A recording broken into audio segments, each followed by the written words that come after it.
3, 2, 1, close the door. Waalaikumsalam warahmatullahi wabarakatuh.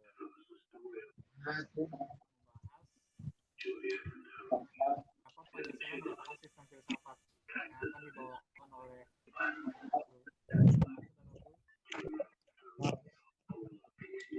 Kenapa Pancasila merupakan sistem filsafat? Pancasila sebagai sistem filsafat merupakan bahan renungan yang mengunggah kesadaran para pendiri negara, termasuk Soekarno, ketika menggagas ide filosofis Brownlight. Renungan ini mengalir ke arah upaya untuk menemukan nilai-nilai filosofi yang menjadi identitas bangsa Indonesia. Perenungan yang mengembangkan dalam diskusi sejak bidang BPUPKI sampai pengesahan Pancasila oleh PPKI. Termasuk salah satu momentum untuk menemukan Pancasila sebagai sistem filsafat. Kendati pun demikian, sistem filsafat itu sendiri merupakan suatu proses yang berlangsung secara kontinu, sehingga perenungan awal yang dicetuskan para pendiri negara merupakan bahan baku yang dapat dan akan terus merangsang pemikiran para pemikir berikutnya. Otogaro, Surojanto, Puspowardoyo, Sastra Pradija termasuk segelintir pemilik yang menaruh perhatian terhadap Pancasila sebagai sistem filsafat. Oleh karena itu, akan dibahas kedudukan Pancasila sebagai sistem filsafat dengan berbagai pemikiran para tokoh yang bertitik tolak dari teori-teori filsafat. Mengapa mahasiswa perlu memahami Pancasila sebagai filosofi? Alasannya karena mata kuliah Pancasila pada tingkat perguruan tinggi menuntut mahasiswa untuk berpikir secara terbuka, kritis, sistematis, komprehensif, dan mendasar sebagaimana ciri-ciri pemikiran filsafat. Setelah bab ini, diharapkan mahasiswa dapat menguasai kompetensi sebagai berikut: sikap inklusif, toleran, dan gotong royong dalam keragaman agama dan budaya. Mengembangkan karakter Pancasilais yang teraktualisasi dalam sikap jujur, disiplin, tanggung jawab, peduli, santun, ramah lingkungan, gotong royong, cinta damai, responsif, dan proaktif. Musyawarah, memahami dan menganalisis hakikat sila-sila Pancasila, serta paradigma berpikir, bersikap, dan berperilaku, mengelola hasil kerja individu dan kelompok menjadi suatu gagasan tentang Pancasila yang hidup dalam tata kehidupan Indonesia.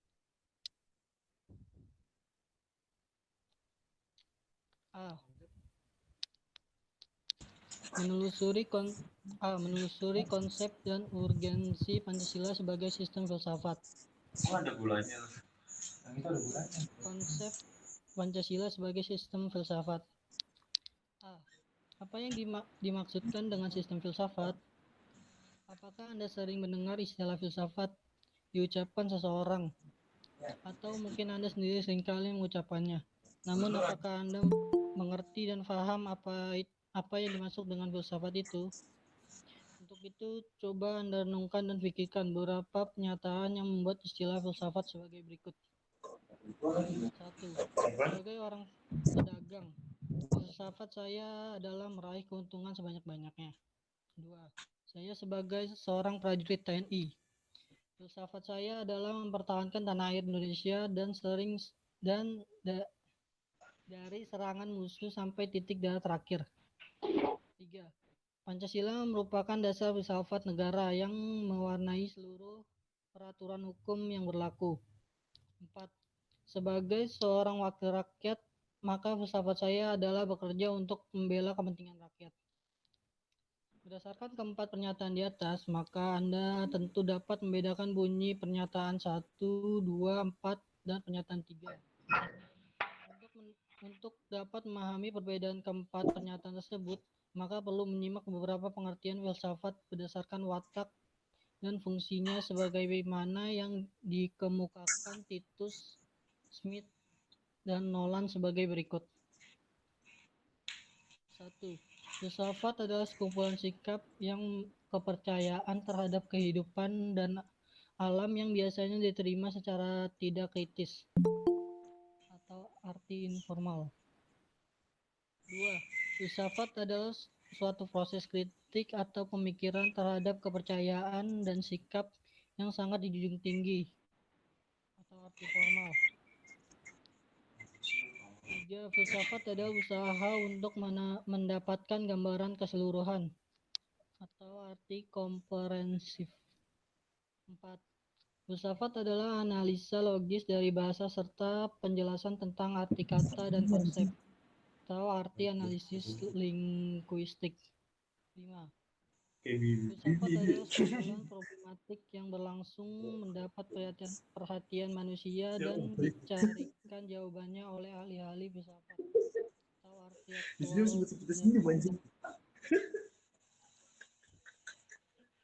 Satu uraian tersebut, maka pengertian filsafat dalam arti informal itulah yang paling sering dikatakan masyarakat awam.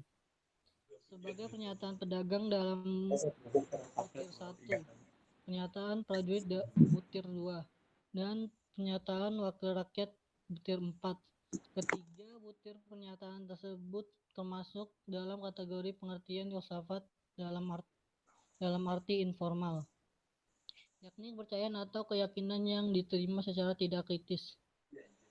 Adapun pernyataan butir 3 merupakan suatu bentuk pernyataan filsafat yang mengacu pada arti komprehensif. Hal ini disebabkan oleh pernyataan Pancasila merupakan dasar filsafat negara yang mewarnai seluruh peraturan hukum yang berlaku. Mengacu pada arti komprehensif atau menyeluruh, yaitu seluruh peraturan yang berlaku di Indonesia harus mendasarkan diri pada Pancasila. Dengan demikian, Pancasila merupakan suatu sistem mendasar dan fundamental karena mendasari seluruh kebijakan penyelenggaraan negara. Ketika suatu sistem bersifat mendasar dan fundamental, maka sistem tersebut dapat dinamakan sebagai sistem filsafat. Pengertian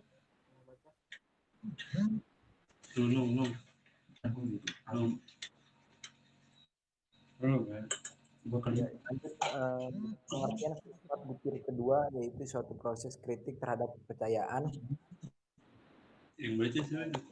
dan sikap yang mengacu pada arti yaitu sikap terbuka dan toleran dan mau melihat sesuatu dari segala sudut pandang persoalan tanpa prasangka. Ditulis oleh Titus Smith. Dalam hal ini, filsafat dapat menjadi sarana untuk berpikir jauh lebih luas dan dalam daripada sekedar mengandalkan atau percaya pada opini yang ada di masyarakat. Misalnya, masyarakat awam beranggapan bahwa tenggelamnya seseorang yang sedang mandi di pantai Parangtritis dipercaya sebagai ulah meteorologi yang pada saat ini pada kita tahu itu hanyalah sebuah budaya yang kita percaya.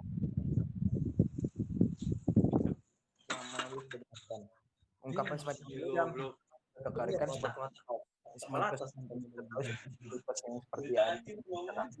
sedangkan kelahiran filsafat zaman Yunani kuno justru sebagai reaksi terhadap mitos.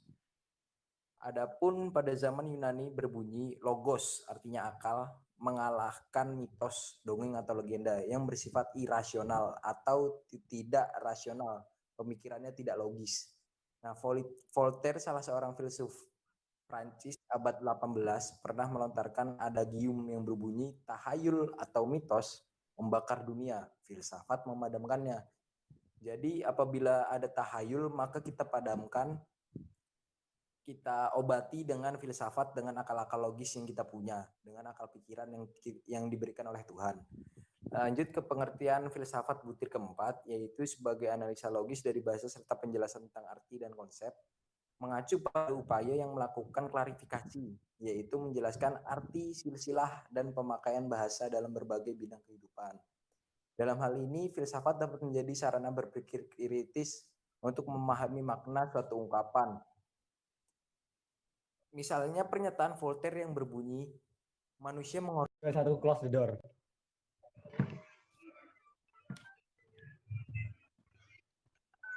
Awas itu yang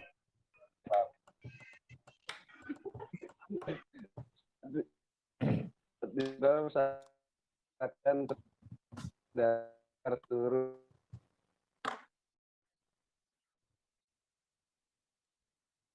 Putus-putus, guys. pornografi pasal 3 ayat yang berbunyi membutuhkan dan memberi tantangan kehidupan masyarakat beretika, berkepribadian luhur, menjunjung tinggi nilai-nilai ketuhanan yang Maha Esa, serta menghormati harta dan martabat manusia. Undang-undang tersebut manusia, sila pertama dan sila kedua yang mendasar, semangat pelaksanaan untuk menolak segala bentuk pornografi yang tidak sesuai dengan nilai-nilai agama dan martabat kemanusiaan. Kedua, Pancasila sebagai artinya nilai-nilai Pancasila itu merupakan sesuatu yang telah ada dan berkembang dalam masyarakat Indonesia yang kemudian disepakati sebagai dasar filsafat negara. Filosof merupakan sebuah badan dunia dan tanda kurung world view, hal yang menyingkir pengertian filsafat oleh G.A. Lincoln sebagai dikutip The Yankee, a complete philosophy include of world view of publication of the world cosmos and a life view of doctrine of the world meaning a purpose of human life, the life being ajaran tentang nilai makna cintawan terbaik dalam bahasa Indonesia. Lanjut.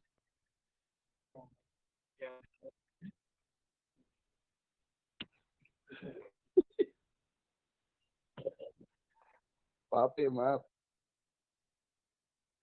well back. Ya, sebentar, Pak.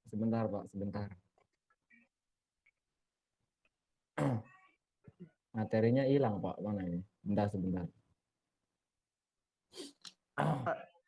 Farel deh kayaknya. Si Farel duluan. Tadi sampai mana tadi?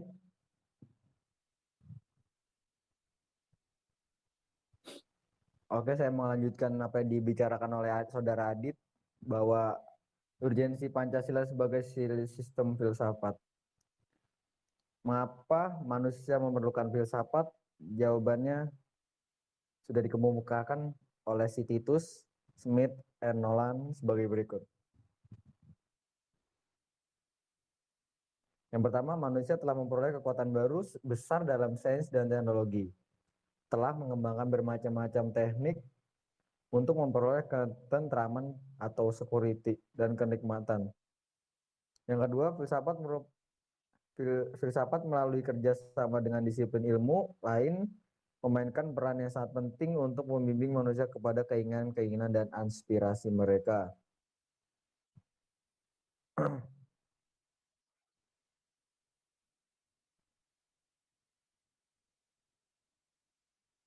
Beberapa faedah filsafat yang perlu diketahui dan dipahami adalah sebagai berikut. Yang pertama, faedah terbesar dari filsafat adalah untuk menjajaki kemungkinan adanya pemecahan-pemecahan terhadap problema kehidupan manusia. Yang kedua, filsafat adalah suatu bagian dari keyakinan-keyakinan yang menjadi dasar perbuatan manusia. Yang ketiga, filsafat adalah kemampuan untuk memperluas bidang-bidang kesadaran manusia agar dapat menjadi lebih hidup, lebih dapat membedakan, lebih kritis, dan lebih pandai. Titus 1984.26.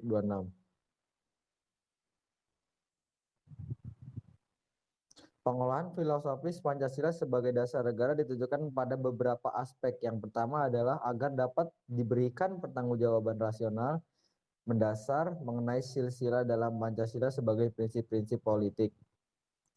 Yang kedua, agar dapat dijabarkan lebih lanjut sehingga menjadi operasional dalam bidang-bidang yang menyangkut hidup bernegara. Ketiga, agar dapat membuka dialog dengan berbagai perspektif baru dalam kehidupan berbangsa dan bernegara. Keempat, agar dapat menjadi kerangka evaluasi terhadap segala kegiatan yang bersangkut paut dengan kehidupan bernegara, terhadap segala kegiatan yang bersangkut paut dengan berbangsa dan bermasyarakat, serta memberikan perspektif pemecahan terhadap permasalahan nasional. Pertanggungjawab operasional, penjabaran operasional, ruang dialog, dan kerangka evaluasi merupakan beberapa aspek yang diperlukan bagi pengolahan filosofis Pancasila meskipun masih ada beberapa aspek lagi yang masih dapat dipertimbangkan.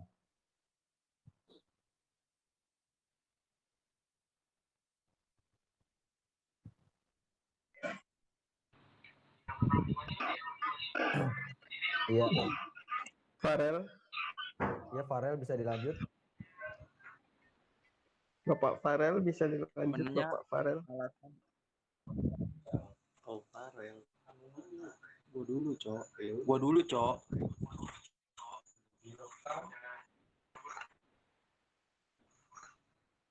Gas nih. Gas terus.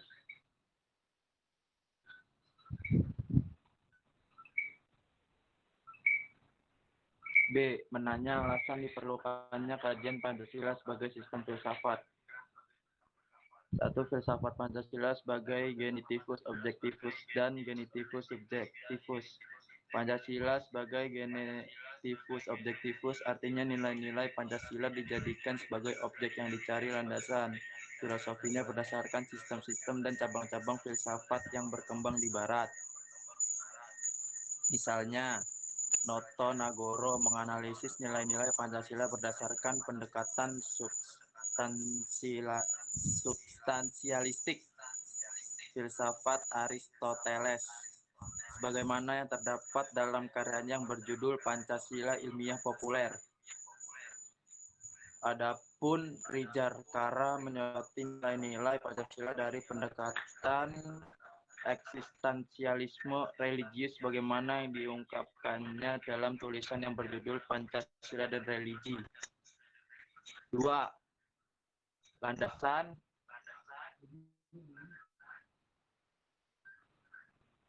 Pancasila. Langsung aja, Cok. 2, Cok. 2. Landasan untuk filsafat Pancasila.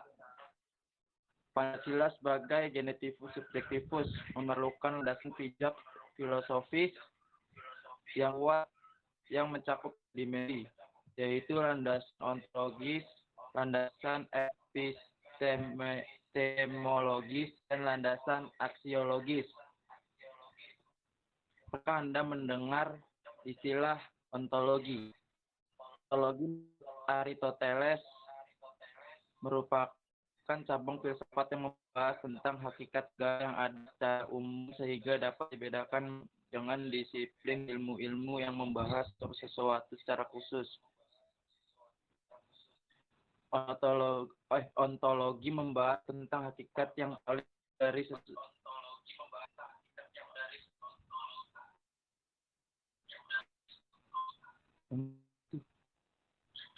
Yang paling dalam dari itu yang ada.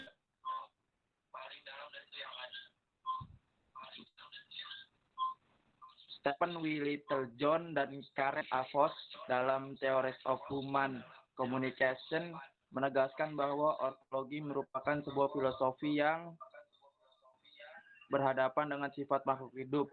Setidaknya ada 4 masalah mendasar dalam asumsi ontologis ketika dikaitkan dalam masalah sosial, yaitu 1. Pada tingkatan apa manusia membuat pilihan-pilihan yang nyata. 2. Apakah perilaku manusia sebaiknya dipahami dalam bentuk keadaan atau sifat. 3. Apakah pengalaman manusia semata-mata individual atau sosial. 4. Pada tingkatan apakah komunikasi sosial menjadi kontekstual. Littlejohn and Voss 2008.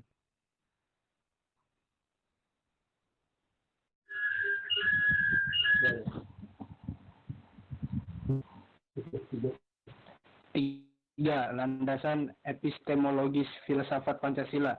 Pernahkah Anda mendengar istilah epistemologi? Istilah tersebut terkait dengan sarana dan sumber pengetahuan atau knowledge. Epistemologi adalah cabang filsafat pengetahuan yang membahas tentang sifat dasar pengetahuan, kemungkinan, lingkup dasar umum pengetahuan. BAM 1995. Epistemologi terkait dengan pengetahuan yang bersifat sui generis, berhubungan dengan sesuatu yang paling sederhana dan paling mendasar. Ditulis oleh Hardono Hadi tahun 1994. Littlejohn and Foss menyatakan bahwa epistemologi merupakan cabang filosofi yang mempelajari pengetahuan atau bagaimana orang-orang dapat mengetahui tentang sesuatu atau apa-apa yang mereka ketahui. Mereka mengemukakan beberapa persoalan paling umum dalam epistemologi bagi berikut. 1. Pada tingkatan apa pengetahuan dapat muncul sebelum pengalaman. 2. Pada tingkatan apa pengetahuan dapat menjadi sesuatu yang pasti. Ditulis oleh Littlejohn and Foss tahun 2008.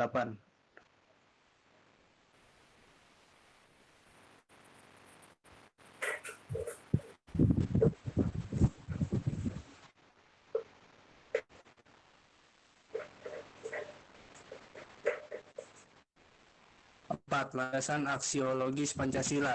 Anda mendengar istilah aksiologi?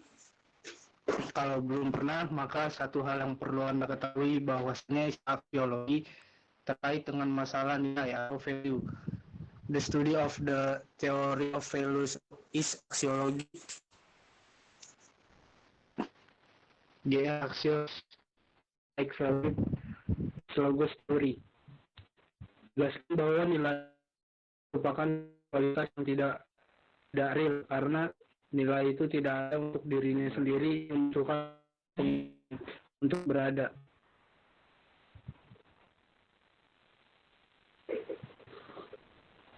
Next.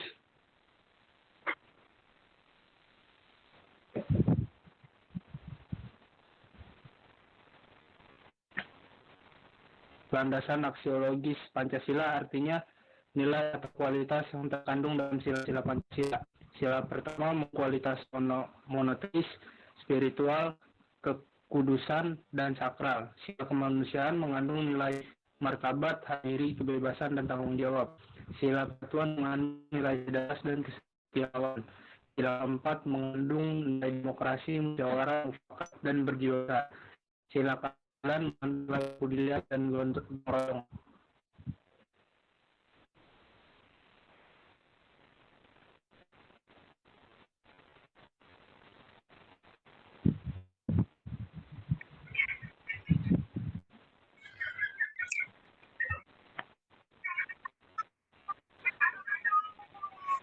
C. Menggali sumber historiologis politis tentang Pancasila sebagai sistem filsafat.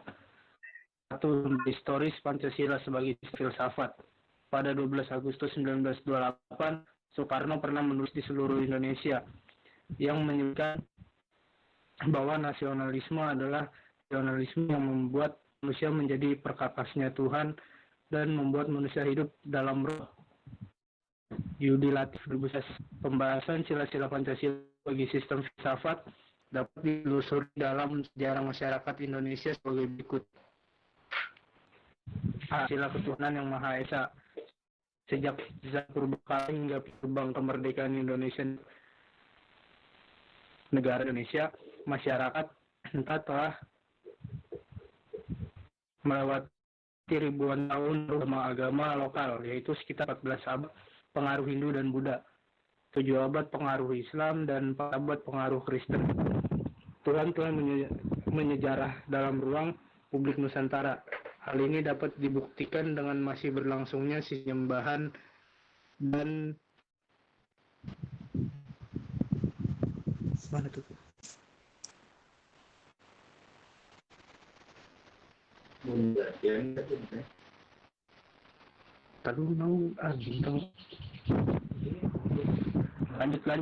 Dilanjut oleh Dede.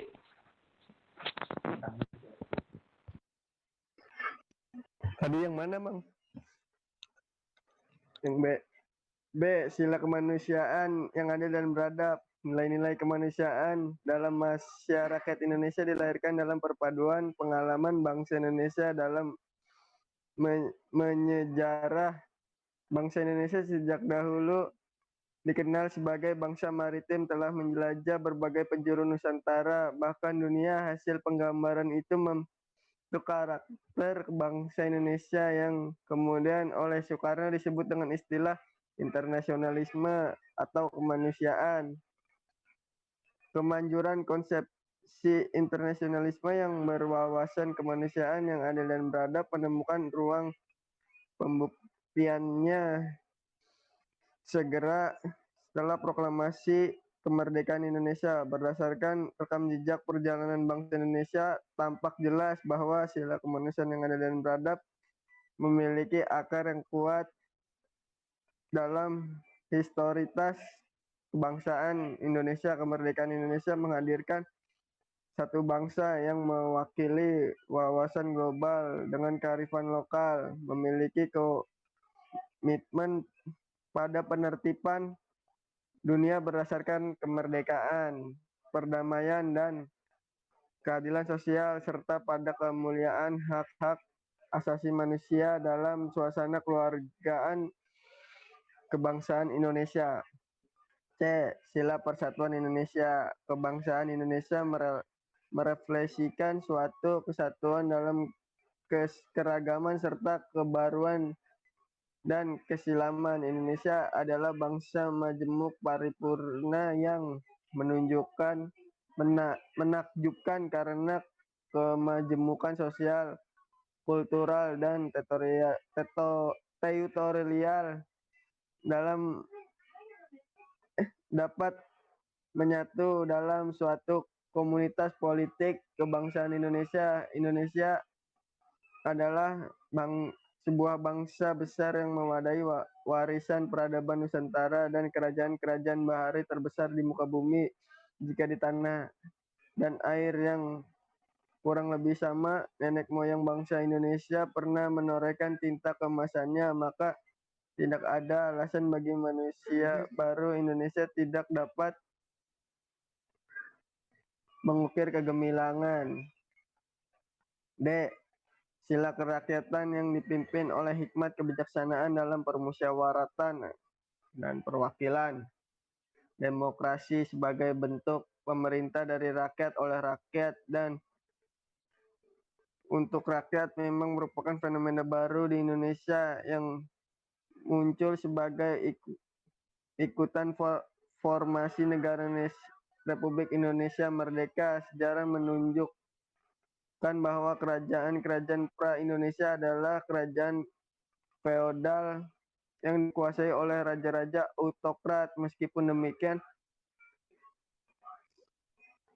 nilai-nilai demokrasi dalam taraf tertentu telah berkembang dalam budaya Nusantara dalam dipraktikan setidaknya dalam unit politik kecil seperti desa di Jawa, nagari di Sumatera Barat, Banjar di Bali, dan lain-lain sebagainya. Tan Malaka mengatakan bahwa paham kedaulatan rakyat sebenarnya telah tumbuh di alam kebudayaan Minangkabau. Kekuasaan raja dibatasi oleh ketundukannya pada keadilan dan kepatutan. Kemudian Hatta menambahkan ada dua anasir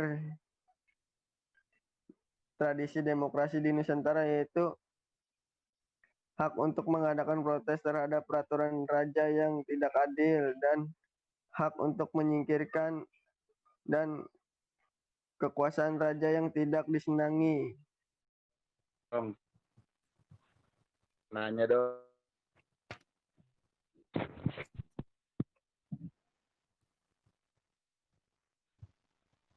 Ya, silakan Adit. Nanya ya. Bintang ya. Mohon maaf suaranya putus-putus. Kan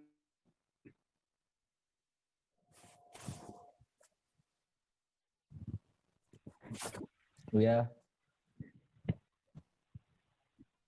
Ya, terima kasih Pak. Ya tuh boleh. Sudah malam juga. menghargai. Mungkin bertanya dulu. Satu pertanyaan.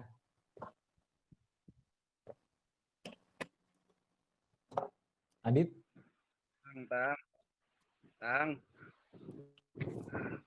Tang. ya Pak Adit. Tang. Apa perbedaan liberalisme dan kapitalisme, Tang? Sebentar. Abi, Kok gua? tolong dijawab oleh saudara Abi. Nah, perbedaan liberal dan kapitalis itu, liberal itu menurut apa yang saya pahami, kalau salah tolong dikoreksi. Liberal itu adalah suatu paham yang meyakini bahwasannya orang-orang kaya itu berderajat dan mereka orang-orang yang memiliki harta itu sederajat dan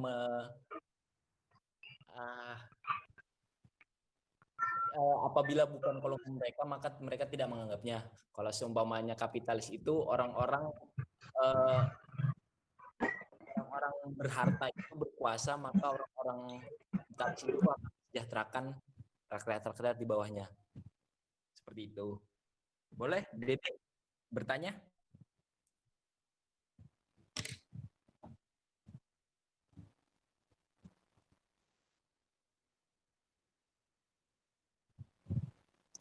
Sepertinya cukup Bapak Bintang.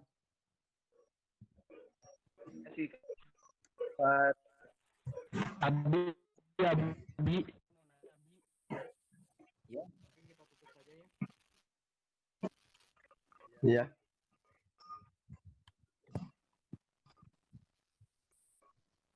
Terima kasih Bapak-bapak yang sudah datang menghadiri sidang malam ini. Ya, Iya, sama-sama. Menunggu waktunya. ya. Mohon maaf apabila ada kesalahan dalam pengucapan. Wabillahi taufiq wal hidayah. Wassalamualaikum warahmatullahi wabarakatuh. Waalaikumsalam warahmatullahi Itu wabarakatuh.